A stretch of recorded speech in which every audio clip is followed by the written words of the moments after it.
నేను ఇక్కడే ఉన్నా, ఇక్కడున్నా దాన్ని ఒక పొజిషన్ లో తీసుకొచ్చి కూర్చోబెట్టారు అంటే that is Prashanth Neel sir. Okay. So ఆ Salaar movie. Exactly. Why? Because is a very such a nice person. ఆయన ఏ స్టేజ్ నుంచి వచ్చారో అందరికీ తెలుసు. సో ఆయన ఒక మాట ఏమని అన్నారు అంటే, ఎవరైతే అతి కష్టపడుతూ జీవితంలో అలా అలా ఇచ్చేసుకుంటూ వస్తున్నారో అలాంటి వాళ్ళకి నా సినిమాలో నేను ఇంత చిన్న స్పేస్ అయితే ఇవ్వగలను. ఇచ్చిన తర్వాత వాళ్ళు ఇంకా అదే వాళ్ళకి ఒక ఫస్ట్ స్టేజ్, ఫస్ట్ స్టెప్. ఆ స్టెప్ నుంచి ఇంక మీరు చూసుకోవాలి. కరెక్టే కదా అది కదా. నిజంగా ఆయన ఇలాంటివి చాలా మందిని తీసుకొచ్చి కూర్చోబెట్టారు. అందులో ఇలా మీ ముందు కూర్చున్నది నేను ఒకదాన్ని. ఓకే, చాలా సంతోషంగా ఉందంటారు. చాలా అంటే చాలా. ఓకే, క్యారెక్టర్ కోసం అని అనట్లేదు. ఒక పొజిషన్ కి వచ్చాము అంటే నాకు నా కన్న తల్లి కన్నా ఎక్కువగా చూసుకుంది టాలీవుడ్ ఇండస్ట్రీ. అమ్మ పెట్టినట్లు నాకు ముద్ద పెట్టింది. నేను ఏ రోజు మా ఆయనకి ఇది కావాలి అది కావాలని అడగలే. నాకు వచ్చిన డబ్బుతో నేను తినగలిగాను అంటే నాకు ఫుడ్ పెట్టింది కదా. ఎస్, టాలీవుడ్ ని ఎవరు కూడా తక్కువ అంచనా వేయద్దు. ఒకవేళ ఎవరైనా అలా చేస్తే తాట తీస్తా. ఓకే, సో మీకు చాలా మంది యూత్ ఫాలోయింగ్ బాగుంది బయట, ఎందుకంటే చూస్తూ ఉంటాం కదా, నలుగురు అబ్బాయిలు కలిస్తే మీ వీడియోలో ఉంటాయి కదా. నలుగురు అబ్బాయిలు కలిస్తే మీ వీడియోలు బాగా చూస్తుంటారు. టైగర్ నాగేశ్వరరావు అల్లో మూవీలో కానీ లైక్ ఈ సలార్లో ఆ డైలాగ్ అయితే చాలా బీభత్సంగా వైరల్ అయింది.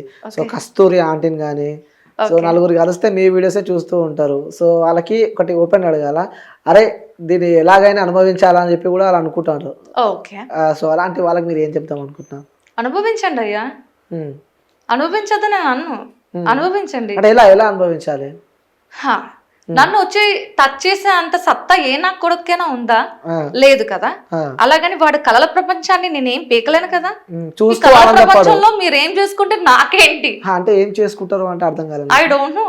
నేను ఇప్పుడు వాడు వచ్చి నన్ను హక్ చేసుకుంటాడా, లేకపోతే వాడు వచ్చి దీంతో ఇలా అలా అంటాడా, అది వాడిష్టం. వాడొక కళల ప్రపంచాన్ని టచ్ చేసేంత రైట్స్ నాకు లేవు కదా. What can I do? So అతను ఏమన్నా చేసుకొని చూస్తూ నాకు అది అనవసరం కదా. నువ్వు ఇలా చేసుకొని నేను ఆప్షన్ అయితే ఇవ్వట్లేదు, కానీ దట్ ఈస్ నాట్ నెసెసరీ. నాకు అది అనవసరం. ఇది పక్కన పెడితే, ఓకే, సో చావు దగ్గర దాకా వెళ్ళి, సో అంటే ఇక ఆల్మోస్ట్ అయిపోయింది అన్న సిచ్యువేషన్లా రియల్గా మీ వీడియో చూస్తే చాలా బాగా చేసింది నాకు. యాక్సిడెంట్, అబ్బో మరి బీభత్సమైన యాక్సిడెంట్, కోమాలకు వెళ్ళారు, సో గతాన్ని మర్చిపోయారు. సో అనుకున్నారా మళ్ళీ మీ లైఫ్లో తిరిగి ఇలా ఇండస్ట్రీకి వస్తుంది? అందుకే స్టార్టింగ్ నా ఇంటర్వ్యూలో చెప్పిన ద రౌడీ ఈజ్ బ్యాక్ అని, ద డెవిల్ ఈజ్ బ్యాక్ అని చెప్పి. సో మాట్లాడుతున్నా కళ్ళ నుంచి నీళ్ళు వస్తున్నాయి. ఏమనిపిస్తుంది అసలు, ఎలా జరిగింది యాక్సిడెంట్? అది నేను అసలు ఎక్స్పెక్ట్ చేయలేదు. ఇలాంటిది లైఫ్లో నేను చూస్తాను, ఫేస్ చేస్తానని నేను ఎప్పుడు అనుకోలేదు. కానీ మీరందరూ దేవుడిని కాలిని పట్టుకొని ముట్టుకొని వచ్చుంటారేమో, నేను యముడిని కూడా పట్టుకొని వచ్చేసా. సో నా జీవితంలో ఎక్క మీదట దేవుడిని టచ్ చేసాను ఆల్రెడీ, యముడిని టచ్ చేసేసాను, ఇంకెవరు నన్ను టచ్ చేయలేరు. కానీ నిజం చెప్తున్నా, అలా యాక్సిడెంట్ అయిన తర్వాత నేను మళ్ళీ తిరిగి మీ ముందు కూర్చొని ఇలా మాట్లాడుతున్నాను అంటే ఒక్కటే నన్ను లేపి కూర్చోబెట్టిందండి. ఏంటో తెలుసా? రెడీ, టేక్ యాక్షన్ అన్న ఒక వర్డ్. నా పేరెంట్స్ కి నాకు యాక్టింగ్ అంటే అంత పిచ్చి అని వాళ్ళకి తెలిసింది. తెలిసిన వెంటనే నేను ఒక 6 days అనుకుంటా కొమ్మలో ఉన్నా. అలా కొమ్మలో ఉన్న అమ్మాయిని అనుకోకుండానే నా విల్ పవర్తో నేను 6 నెలలు కూర్చోవలసిన అమ్మాయిని విత్ ఇన్ 6 days లేచి కూర్చున్నాను అంటే నా విల్ పవర్ అనే చెప్పచ్చు. అట్ ద సేమ్ టైం నేను నా మెమొరీని మిస్ అయ్యాను ఒక 2 months వరకు. అవును, నా హస్బెండ్ని నేను నాన్నగా అంటే పెద్ద నాన్న అని, నా కొడుకుని నేను అంకుల్ రా అంకుల్, మమ్మీ డాడీని అన్నయ్య అక్క ఇలా రెండు అక్క అని పిలిచానంట. అలాంటి సిచ్యువేషన్లో ఉన్నప్పుడు వాళ్ళని అన్న అర్థం చేసుకొని అలాగా ఉన్న పొజిషన్లో మా బ్రదర్ కానీ లేకపోతే మా డాడ్ కానీ రియల్లీ నేను ఇండస్ట్రీలో అడుగు పెట్టడం మా డాడీకి ఇష్టం లేదు. ఎందుకు అమ్మాయి కదా ఆ లైఫ్ పాడైపోతుంది అని అనుకుంటున్నా తప్ప, ఇండస్ట్రీ నన్ను ఒక తల్లిలా చూసుకుంది. నేను ఇప్పుడు ఈ పొజిషన్ లో ఉన్నానంటే నిజమే కదా, చూసుకున్నట్టే కదా. పక్కలో పడుకుంటే ఈ పొజిషన్ లో ఉన్నట్ట చెప్పండి? అందరు ఇలా అంటారు. అదేం కాదండి. కష్టపడితే మనం తలుచుకుంటే ఏ పొజిషన్ లోనైనా ఉంటాం. సో ఆ టైంలో నన్ను నా పేరెంట్స్, నా ఫ్యామిలీ అందరూ అర్థం చేసుకొని ఏమన్నారు అంటే, రెడీ, టేక్ యాక్షన్, అని అంటే ఆ వర్డ్ నా చెవులకి వినిపించి వినిపించి వినిపించి రిబ్యాక్ అయ్యాను నేను రియలీ.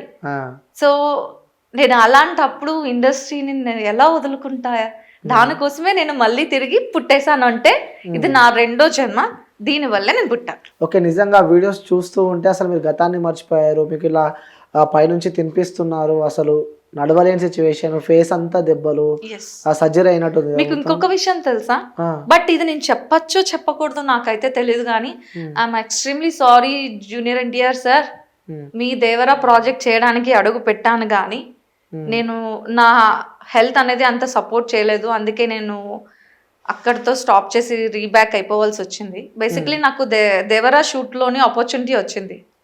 సో పర్టికులర్ ఆపర్చునిటీ ఒక 3 to 5 days వర్క్ చేయాల్సి వస్తే మాత్రం నేనేం చేశాను అంటే వెళ్ళా.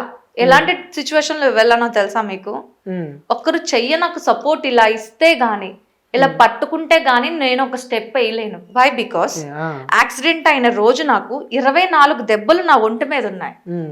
ఒకటి ఇక్కడ తగిలింది, ఇక్కడ తగలడంతో బ్రెయిన్ మొత్తం పోయింది.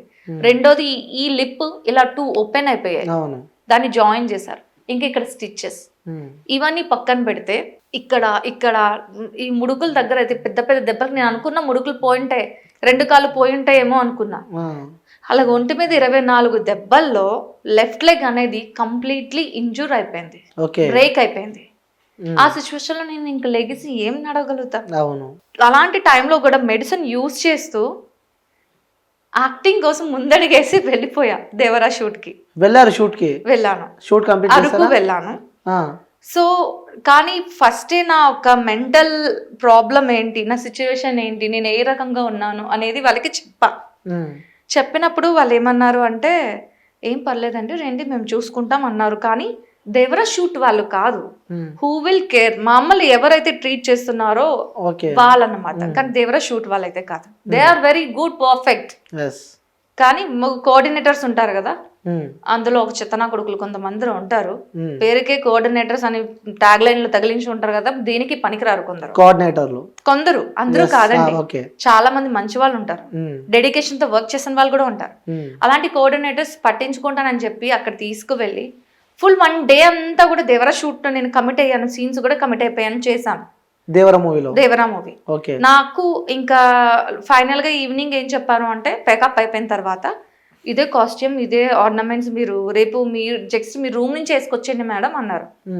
అంటే సీన్ కమిట్ అయినట్టే కదా. కానీ ఆఫ్టర్ 6 మా కోఆర్డినేటర్స్ ప్రాపర్ గా మమ్మల్ని రిసీవ్ చేసుకోకపోవడం వల్ల వాట్ ఈస్ మై సిచ్యువేషన్, ఒక హ్యాండ్ ఇస్తే గానీ నడవలేని సిచ్యువేషన్ లో నాకు ప్రాపర్ గా రూమ్ ఇవ్వకపోవడంతో 2 hours 3 hours నించో ఉండిపోవడంతో నా 2 కాళ్ళు ఇంత వాచిపోయాయి. ఇంత వాచిపోతే నేను తట్టుకోలేకపోయాను, ఇంకా నాకు పేషెన్స్ లెవెల్స్ లేదు. నేను ఇంకా దేవరాకి గుడ్ బై చెప్పేసి రావాల్సి వచ్చింది. కోఆర్డినేటర్ల వల్ల దేవరా మూవీకి వెళ్ళకుండా బ్యాక్ వచ్చారు. మళ్ళీ ఆ సీన్ ఎవరు కంటిన్యూ చేశారు? మళ్ళీ తెలియదు, ఆ సీన్ ఉంచుతారా లేకపోతే ఇంకెవరైనా కంటిన్యూ చేసి ఉంటారా. I don't ask why, because I don't have, నాకు ఇంకా హోప్ లేదు, నేను మాట్లాడలేను అలాగని చేయలేను, ఎందుకంటే కాళ్ళు 2 వాచిపోయాయి. ఒక సపోర్ట్ లేనిదే నేను ఒక స్టెప్ వేయలేను. అలాంటి సిచ్యువేషన్ లో కూడా హ్యాండ్స్ అప్ చెప్పాలి మేడం. మీరు అలాంటి సిచ్యువేషన్ ఉన్నా కూడా యాక్టింగ్ చేశారు అంటే, ఆ కోమలో ఉన్నా కూడా యాక్టింగ్ కి సంబంధించి ఆ వైబ్ ఈరోజు నన్ను ఇక్కడ తీసుకొచ్చి కూర్చోబెట్టింది.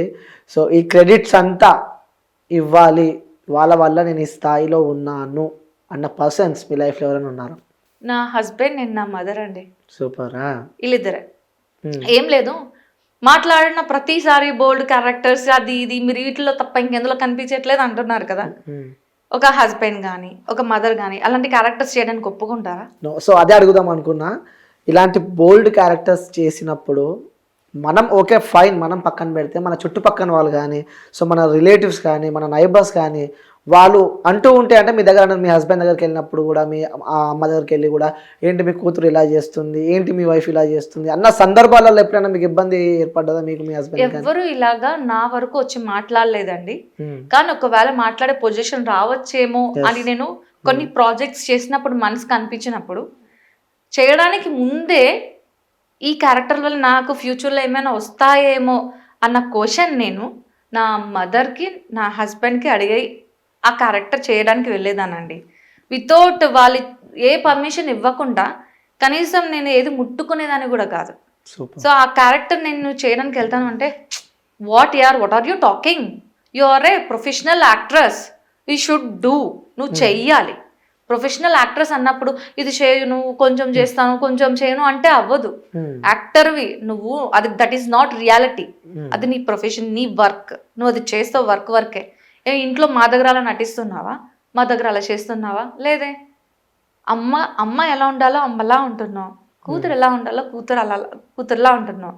సో ఇవి చాలు కదా మాకు, నీ వర్క్ నువ్వు చేసుకొని వస్తున్నావు, దీని గురించి ఎందుకు భయపడ్డావు సూపర్ అని వాళ్ళు నాకు మంచి సపోర్ట్ చేశారు.